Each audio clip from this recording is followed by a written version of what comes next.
사람들은 잘 살고 싶어 하는 것 같아요. 잘 먹고, 좋은 음식 먹고, 좋은 옷 입고, 좋은 집에 살고, 그렇게 건강하게 결혼해서 아이들 낳고, 오래오래 막 그렇게 잘 살고 싶어 하는 것 같아요. 또 그렇게 사는 것이 행복한 것이다. 이렇게 생각들 하는 것 같습니다. 그렇다면 우리 예수님은 어떠셨을까? 우리 예수님은 그런 차원에서 보면 불행하셨죠. 결혼도 안 하시고 일찍 돌아가시고 죽으실 때도 십자가에서 처참하게 죽으셨고 모든 게 다 잘 되고 또 부유하게 살고 건강하게 오래오래 사는 것이 그것이 축복일까? 그렇다고 하면 예수님이나 바울 같으신 분은 어떻게 생각해야 될까?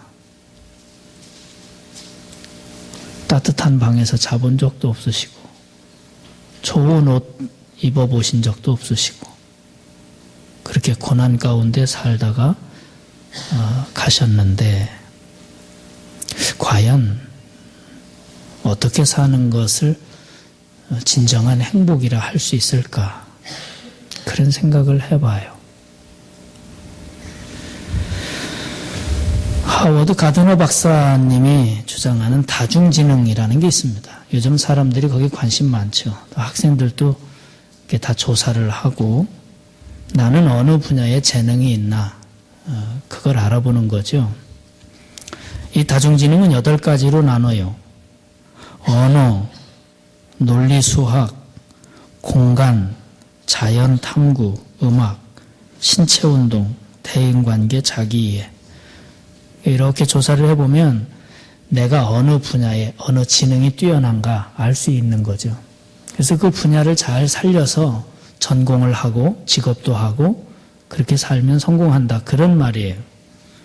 음악적 지능이 뛰어난 사람은 이 소리 듣는 거 여기 아주 민감하고 이 지능이 뛰어난 사람은 발작 소리만 들어도 누가 온다 알 정도로 이 음악 소리에 아주 민감한 재능이 있는 사람이죠.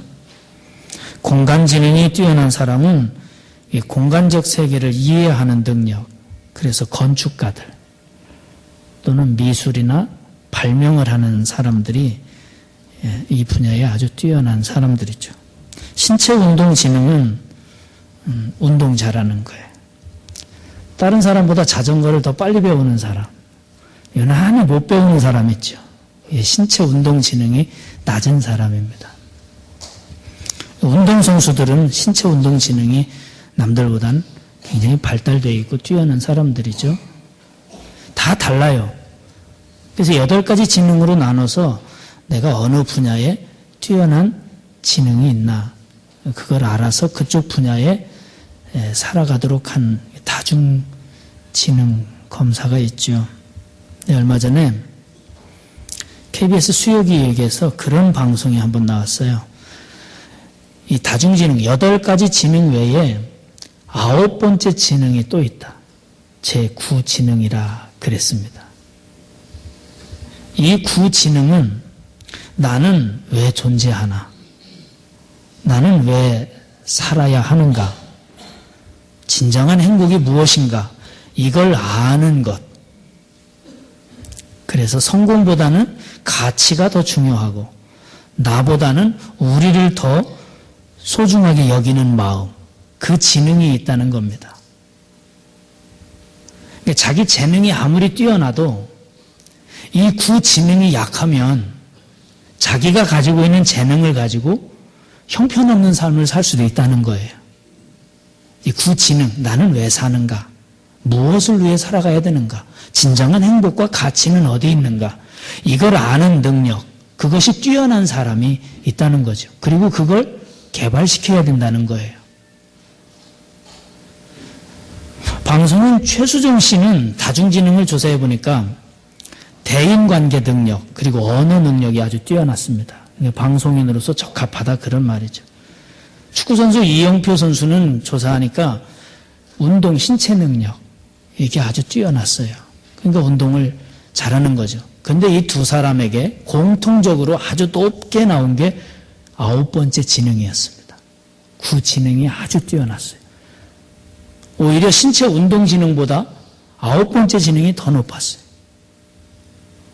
최수종 씨를 알아보니까 그분은 작품을 하나 끝내고 나면 늘 나는 이제 어디로 봉사하러 갈까? 그 고민을 한답니다. 그래서 아프리카로 가고 난민들을 찾아가서 봉사활동을 한다는 거예요. 이영표 선수는 계약이 만료돼서 다음 팀을 선정을 하는데 여러 팀에서 이영표 선수를 데려가려고 연봉을 제시를 했는데 이영표는 가장 낮은 연봉, 월급을 가장 적게 주는 팀을 선정을 했어요. 스스로가. 의아하게 생각했죠. 왜 그 팀으로 가냐? 그때 이영표가 뭐라 그랬냐면 나는 내가 잘하는 축구를 기여할 수 있는 팀을 찾았다. 돈을 벌려고 가는 게 아니라 나는 돈 벌려고 축구하는 게 아니라 나는 축구를 잘하니까 나의 것으로 기여할 수 있는 팀을 찾았다. 이영표가 그 팀에 가면서부터 그 팀은 아주 팀워크가 좋아지고 선수들이 아주 행복해 했다고 해요. 9번째 지능. 이 두 사람은 9번째 지능이 아주 뛰어난 사람이었어요. 성공보다는 가치, 우리를 생각하고 섬김을 먼저 생각하고 봉사하고 자기를 희생하는 남을 먼저 생각하는 그런 사람이었습니다. 이 9번째 지능이 뛰어났기 때문에 자기들이 가지고 있는 재능을 마음껏 또 발휘할 수 있었다는 거예요. 카이스트 대학에 배상민 교수님이 있어요.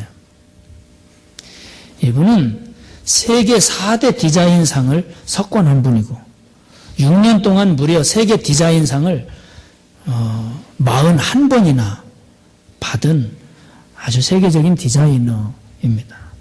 이분이 그런 얘기를 했어요. 이 세상에 있는 디자인, 예쁘게 만들고 아름답게 만드는 다 디자인이죠. 이런 것들이 다 디자인입니다. 옷도 다 디자인입니다. 이 세상에 있는 디자인은 상위 90%를 위한 것이다. 그러니까 상위 10%를 위한 것이다. 그러니까 잘 살고 돈 많고 그런 사람들을 위해서 디자인을 한다는 거예요. 그래야 돈을 버니까. 상위 10%. 나머지 하위 90%의 사람들은 디자인의 혜택을 못 받고 산다. 그런 얘기를 했어요. 그래서 이분은 생각을 바꿨어요. 자기에게 있는 그 디자인하는 뛰어난 능력, 재능을 상위 10% 잘 사는 사람들을 위한 디자인을 하지 않고 오히려 디자인의 혜택을 못 받는 그 가난하고 어려운 사람들을 위해서 직접 디자인을 하기 시작을 한 거예요. 그래서 아프리카를 찾아가기 시작을 한 겁니다. 정수기를 만들었어요. 들고 다니는 정수기. 아프리카에 갔더니 아이들이 썩은 물을 먹고 있는 거예요. 다 썩은 물. 그래서 저들을 위해서 디자인을 해주자. 그래서 이렇게 PT를 2개를 붙였어요. 그리고 가운데에다가 정화 필터를 달고 이쪽에다가 더러운 물을 넣고 하루 종일 들고 다니는 거예요. 그리고 물 마시고 싶으면 이쪽을 열어서 마시는. 필터를 통해서 깨끗한 물이 넘어와 있는. 이게 생명을 살리는 디자인. 그래서 배상민 교수는 그런 얘기를 했습니다. 윤리의식이 없는, 사랑이 없는, 섬김이 없는 디자인은 아름다운 쓰레기다. 그래서 저는 그런 생각을 했어요. 그분 얘기를 들으면서. 아, 그렇구나. 우리들이 겉모습의 신앙, 사랑이 없는 신앙, 섬김이 없는 신앙은 모양만 아름답게 갖춰진 쓰레기일 뿐이구나. 이분 역시 검사를 해보니까 9번째 지능이 아주 뛰어나게 나왔습니다. 가치가 있고 남을 생각할 줄 아는 그런 사람이었어요. 그러니까 그 자기가 가지고 있는 재능을 마음껏 많은 사람을 위해서 쓰임받는 그런 삶을 살았습니다. 이 9번째 지능을 SQ라 그래요. IQ가 있고 EQ가 있고 다정지능이 있죠. 이걸 SQ. 영성지능이라 그래요. 하나님의 마음이죠. 우리가 하나님의 마음, 하나님의 품성을 가지면 IQ, EQ 또는 다중지능 이러한 것들을 훨씬 더 많이 발산하고 성공시킬 수 있다. 하나님의 마음, 나는 왜 사는가? 무엇을 위해서 살아야 되는가? 어떻게 사는 것이 진정한 행복인가?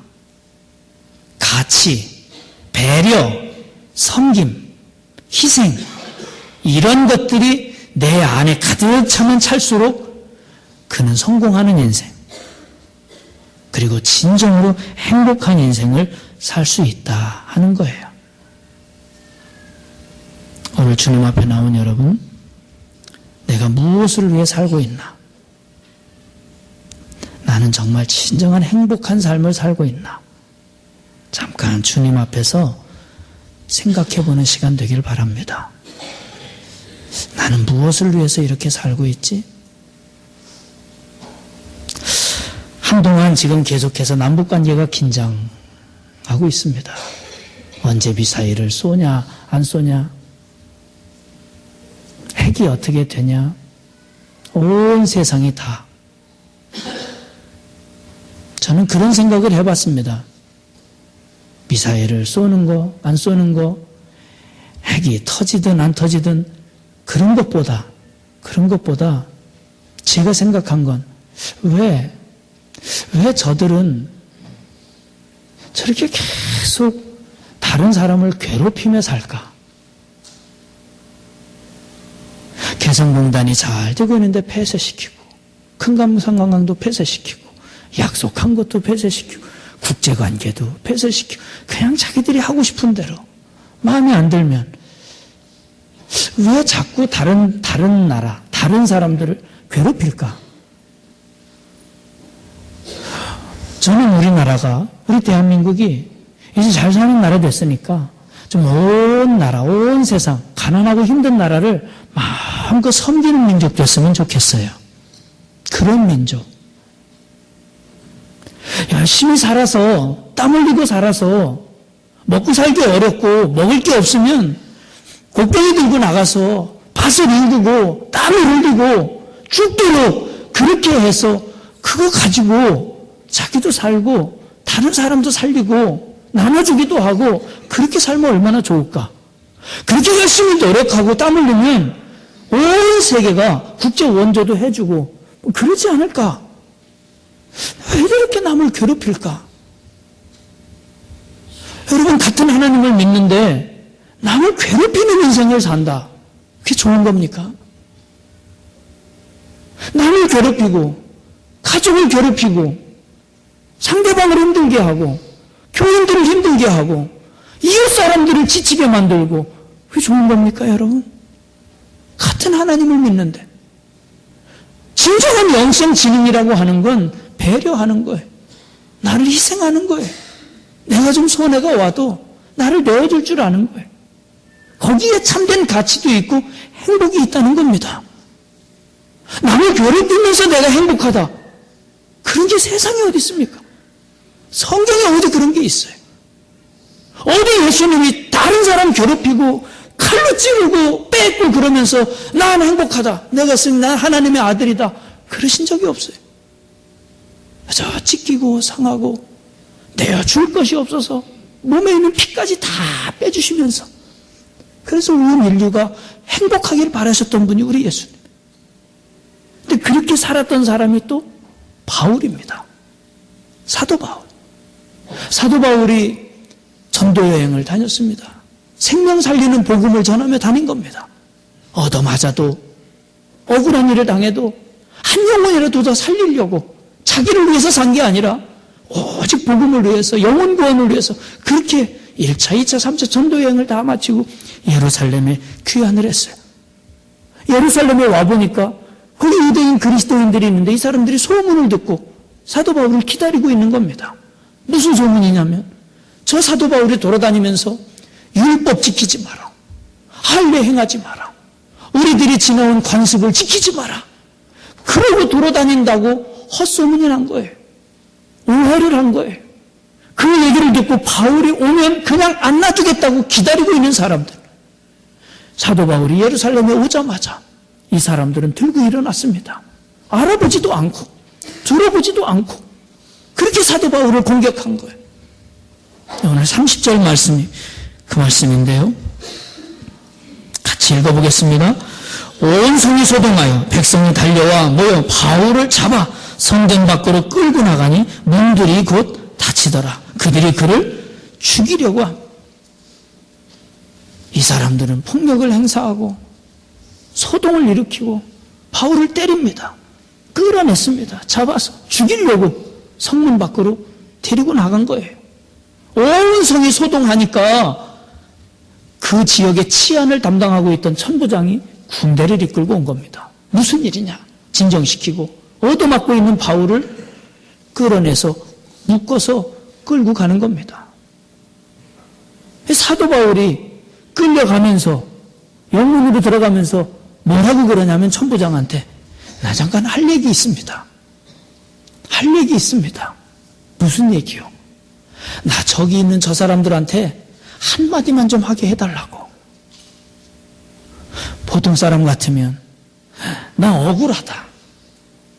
내가 하지도 않은 말 가지고 지금 시비를 걸었다. 나 너무 힘들다. 나 이렇게 맞아서 죽을 것 같다 내가. 내 억울함 좀 해결해 달라고 그럴 텐데 사도 바울은요. 자기가 맞았는지 안 맞았는지 아픈지 안 아픈지 이런 데는 관심이 없어요. 한마디만 좀 하게 해달라고. 복음 전하려고. 참 이 사도 바울은 지독해요. 어떻게 이렇게 사나. 자기는 안중에 없어요. 자기는 어떻게 되든 자기 몸은 망가지든 거긴 관심이 없어요. 그냥 기회만 생기면 사람만 모여있으면 한마디만 좀 하게 해달라고. 예수님 전하려고. 그래서 천부장이 허락을 해줍니다. 그래 해라 한마디 해라. 그래서 계단에 올라서서 얘기를 하고. 근데 사도 바울이 얘기하는 게 간증을 합니다. 거기 모여있는 사람들한테 한마디 하는데 간증. 여러분 앞에 서서 3분 동안 3분을 드릴 테니까 3분 드릴 테니까 여기 나와서 간증 한마디 해봐라. 그러면 여러분 무슨 간증 하시겠어요? 사도 바울은요 정말 한 3분 정도에 걸쳐서 자기 간증을 하는데 너무 정확하게 간증을 해요. 그게 22장 말씀입니다. 22장. 사도 바울이 한 간증 얘기예요. 자기가 주님을 만나고 예수님 만나고 변화된 얘기입니다. 예수님 만나고. 22장 볼까요? 부연들아 내가 지금 여러분 앞에서 변명하는 말을 들으라. 그들이 그가 히브리 말로 말함을 듣고 더욱 조용한지라. 이어 이르되 나는 유대인으로 길리기아 다소에서 났고 이 성에서 자라 가말리엘의 문화에서 우리 조상들의 율법에 엄한 교훈을 받았고 오늘 너희 모든 사람처럼 하나님께 대하여 열심히 있는 자라. 사도 바울이 자기 얘기를 합니다. 나는 유대인 길리기아 다소에서 태어났다. 이 다소라는 지역은 대학이 있고 아주 지성적인 그런 도시, 큰 도시예요. 거기서 태어난 거예요.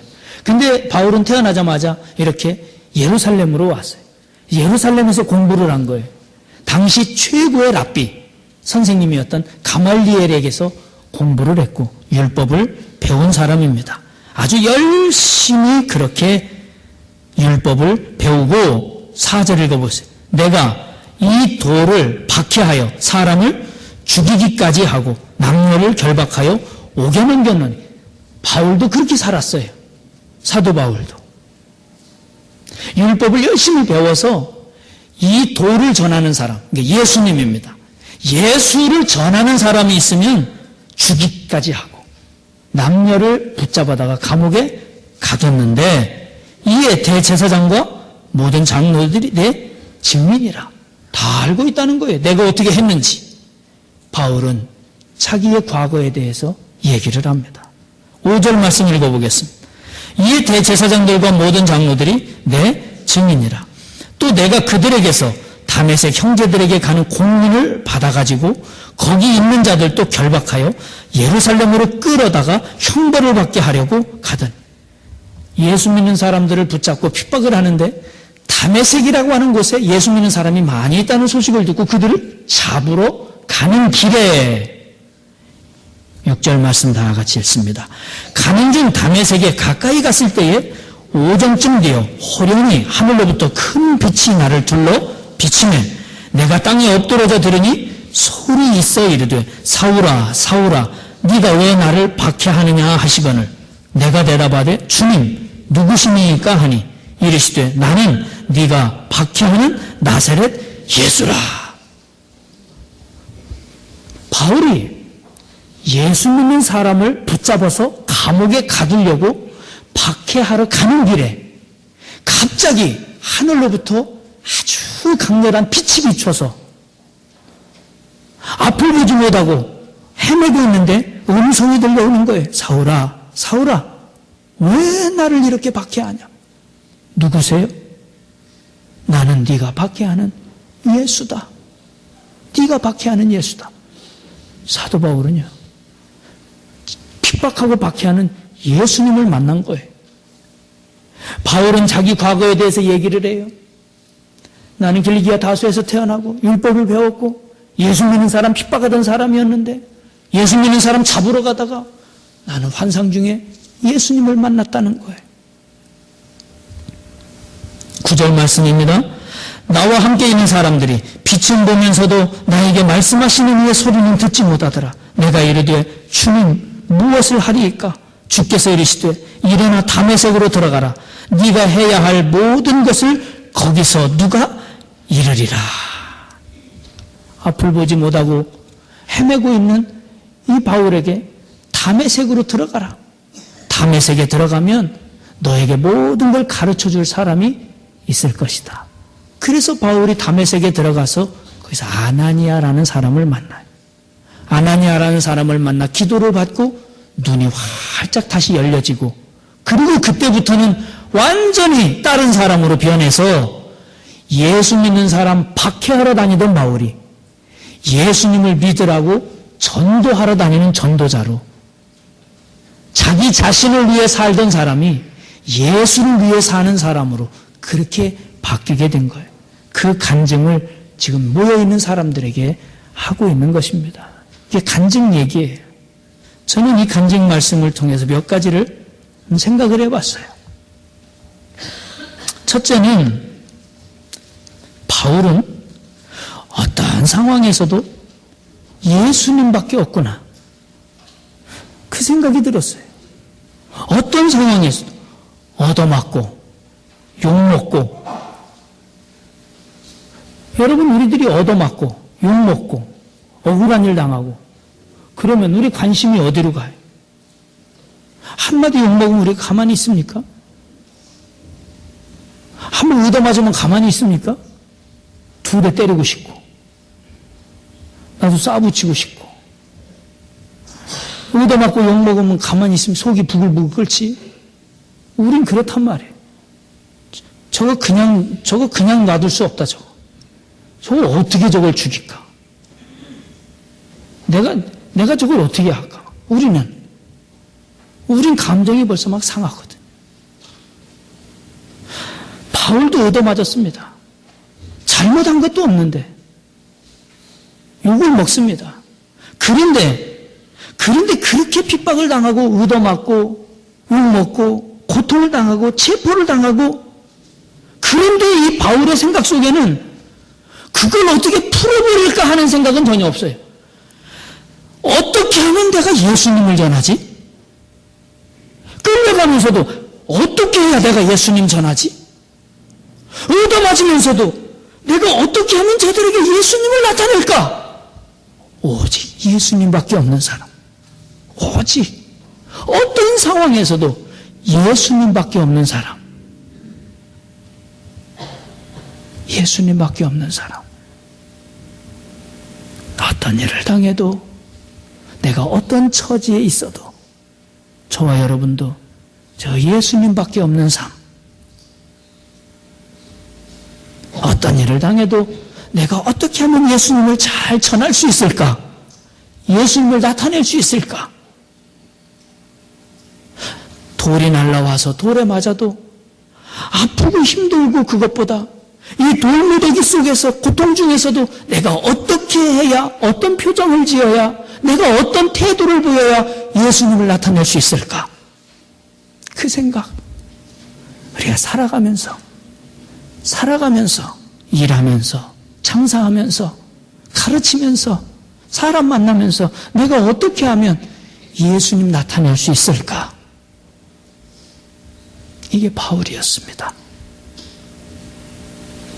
두 번째로 바울은 자신의 과거를 고백을 했습니다. 예수님 믿기 전에, 예수님 만나기 전에 자기가 어떻게 살았었나를 고백을 합니다. 나는 율법을 배웠고 율법이 가르쳐준 대로 그렇게 하나님을 믿었노라고. 그러면서 나는 그게 옳은 줄 알았다. 그게 옳은 줄 알았다. 나는 그걸 잘 믿는 줄 알았다. 그렇게 고백을 합니다. 나는 내가 율법을 배워서 그 율법대로 내 방식대로 하나님을 믿었는데 나는 그게 잘 믿는 줄 알았습니다. 나는 그게 믿음인 줄 알았습니다. 여러분, 내가 잘못 믿으면서도 잘못 살고 있으면서도 그게 믿음인 줄 아는 거, 나는 잘 믿고 있는 줄 아는 거, 바울은 예수님 만나고 나서 그게 바뀐 거예요. 내가 잘못 믿었구나. 내가 잘못 알고 있었구나. 내가 열심히 잘못된 거였구나. 여러분, 열심히 하기는 하는데 그게 잘못된 거예요. 예수님 만나야 알아요. 예수님 만나야. 율법을 배웠고 가말리엘 선생님 밑에서 공부를 했어요. 많이 알아요. 지식이 많아요. 우리 교회 참 많이 다녔습니다. 설교 참 많이 들었습니다. 이 바울의 간증 얘기는 교회에 오래 다니신 분은 아마 수십 번도 더 들었을 겁니다. 또 그 얘기 아마 그럴 겁니다. 다 알아요. 다 알면서 교회 오래 다녔으니까, 그런데 예수님을 만나지 않았으니까 나는 잘하고 있는 줄 아는 거예요. 내가 잘 믿고 있는 줄 아는 거예요. 여러분, 교회 다니는 사람하고 예수님을 만난 사람하고는 전혀 다릅니다. 예수님을 만나면 그 안에 예수가 계십니다. 예수님이 있습니다. 바울은 예수님이 있습니다. 전에는 자기가 하는 것이 잘 믿는 줄 알았는데 예수님 만나고 나니까 그게 아니었던 거예요. 그래서 바꾼 겁니다. 이젠 그 안에 예수님밖에, 내 안에 사는 건 예수님밖에 없어요. 예수님 만나고 그렇게 변한 거예요. 그렇게 변하니까 바울이 영성이 개발된 거예요. 제 구지능입니다. 그는 뛰어나요. 지식이 있어요. 지성인입니다. 똑똑해요. 많이 배웠어요. 그런 자기가 가지고 있는 그 지능, 그것을 영성 지능으로 이끌어가니까 탁월한 영적인 전도자가 된 것입니다. 예수님 만나고 변화되니까 그가 섬기고 사랑하고 배려하고 용서하고 그런 예수의 삶으로 변화된 거예요.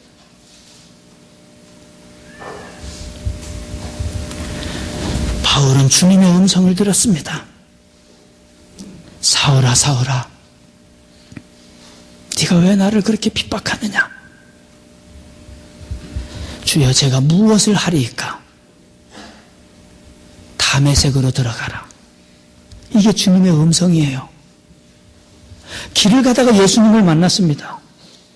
주님의 음성이 들려와요. 다메섹으로 들어가라. 여러분, 바울이 지금 가던 길이 어디예요? 다메섹입니다. 근데 주님께서 뭐라고 그러세요? 다메섹으로 들어가라. 예수님 만나면요, 예수님 만나면 다메섹으로 가던 길을 전혀 다른 방향으로 가야 된다, 이렇게 생각하기 쉽습니다. 교회 다니다가 어느 날 갑자기 예수님 만났다고, 환상을 봤다고, 영적인 체험을 했다고 갑자기 보따리 싸가지고 기도원으로 가고 산속으로 가요. 아니에요. 우리 예수님이 바울을 만나서 제가 무엇을 하리이까? 그래, 너 여기서 짐보따리 다 싸가지고 기도원으로 가라, 그러시지 않았어요. 다메섹으로 가라. 바울이 가던 곳이 다메섹이에요. 예수님도 다메섹으로 가라는 거예요. 여러분, 이게 굉장히 중요한 말씀이에요. 방향은 같은 겁니다. 우리 삶의 방향은 같은 겁니다. 여러분, 예수님 만났다고 지금 직장 때려치고 뭐 어디 기도원 가고 뭐 그런 거 아니에요. 방향은 같은 겁니다. 여러분, 직장 계속 다니세요. 학교도 계속 잘 다니고, 우리 학생들 집 나가지 마세요. 잘 다니되 목적이 바뀌는 겁니다. 바울은 자기를 위해서, 자기 영광을 위해서 다메섹을 향해 가고 있었지만 예수님을 만나고 나서는 예수님이 목적이 된 거예요. 방향은 같지만 목적이 바뀌는 것이 신앙입니다. 시집살이가 어렵습니다. 너무너무 힘들어요. 주님 앞에 와서 기도해요. 주님 만났어요. 그럼 주님이 뭐라고 그러십니까? 보따리 싸가지고 빨리 나와라. 너 그 집에 있으면 말라 죽는다. 아니에요. 주님께서 뭐라고 하신지 아십니까? 그 집으로 들어가라. 그 집으로 들어가라. 계속 방향은 같은 겁니다. 그런데 예수의 사람으로 바뀌는 겁니다. 구지능으로, 영성으로 바뀌는 겁니다. 이젠 나를 위해서가 아니라 예수를 위해서, 나를 위해서가 아니라 남편을 위해서, 아이들을 위해서, 가정을 위해서, 교회를 위해서, 이 사회와 이 민족을 위해서, 이웃 사람들을 위해서 내 삶의 목적과 그 가치를 바꿔가는 것, 그것이 신앙입니다. 예수님이 그렇게 음성을 들려주셨습니다.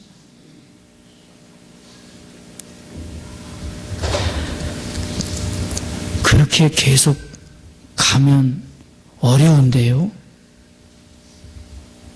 너무 힘들어요.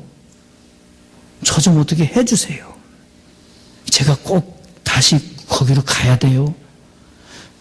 그래, 가라. 그리고 주님이 하신 말씀이, 거기 가면 내가 예비해 놓은 사람이 있다. 주님이 예비해 놓으세요. 주님을 붙잡고 주님을 바라보고 주님 의지하고 주님 뜻대로 가면 가세요.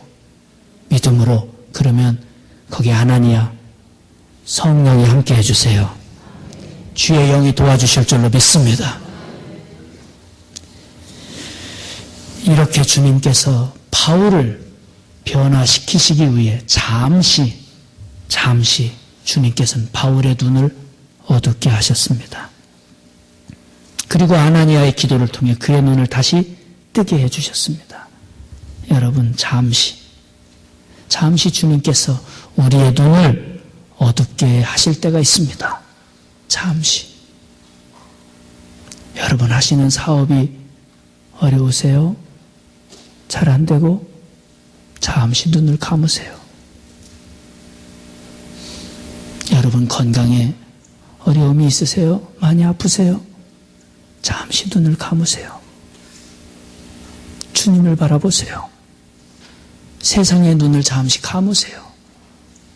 욕망을 따라서 내 생각대로, 나 하고 싶은 대로 그렇게 주님 없이, 그러면서도 잘하는 줄 알고 잘 믿는 줄 알고 그렇게 살던 삶, 잠시 눈을 감으세요. 잠시 눈을 감고 주님을 생각하고, 그리고 주님과 함께 다시 눈을 뜨시기 바랍니다. 바울은 그렇게 변화된 거예요. 내가 이렇게 변화됐노라고, 내가 이렇게 변했노라고 거기 그 사람들에게 간증하고 있습니다. 여러분, 잠시 눈을 감으시라고. 잠시 눈을 감고 주님을 묵상하고 주님을 바라보라고. 오늘 여러분 기도하며 눈을 감아 다시 눈을 뜰 때 여러분의 삶이 새롭게 열려지시길 축원합니다. 기도하겠습니다. 주님, 저희들이 주님 앞에 나와 잠시 눈을 감았습니다. 세상의 눈을 감았습니다. 욕망의 눈을 감았습니다. 내 뜻대로 살던 삶을 잠시 감았습니다. 나에게 어려움이 왔고, 사업이 힘들고, 자녀들 때문에 어렵고, 건강에 아픔이 왔고, 고통과 고난이 왔습니다. 주님께서 잠시 눈을 감으라는 뜻인 것을 깨달았습니다.